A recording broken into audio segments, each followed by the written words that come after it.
ndengera adverts zigenda kubeera.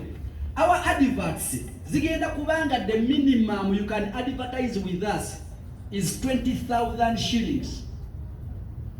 Kyotunda ngato, otunda nteeyo, otunda ttaka, oyagala kulanga naffe, kwate emitwalo emeka? Langa naffe. Olina boutique, olina restaurant, oliwa graphics. Kitegeeza nti buli muntu lukulowooza nti muwejjere nnyo agenda kulanga naffe.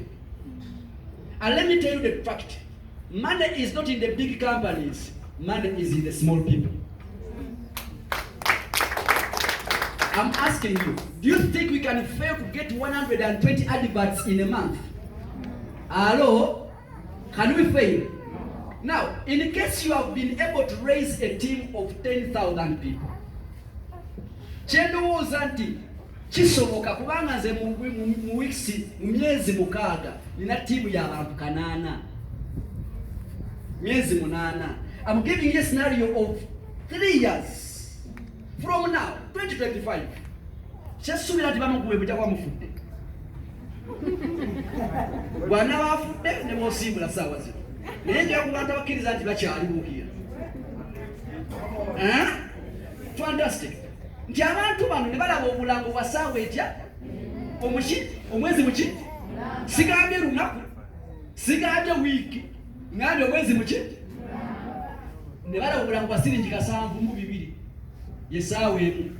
Kitegeeza ze miliyoni 7.2 ez'obulango obulabiddwa mu ttiimu yo ey'abantu 1,000.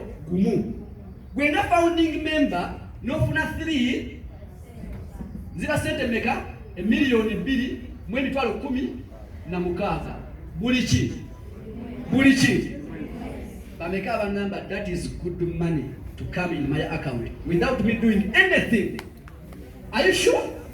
Now that is one scenario. Gabe yemu eyo njijjeewo. Ezo ziwandika wali ebbali za bulango. Ezo za buki? Ez'obulango nzibuddeko.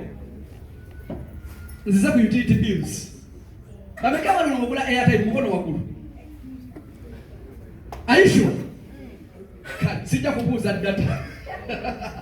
Sijja kubuuza amasannyalaze.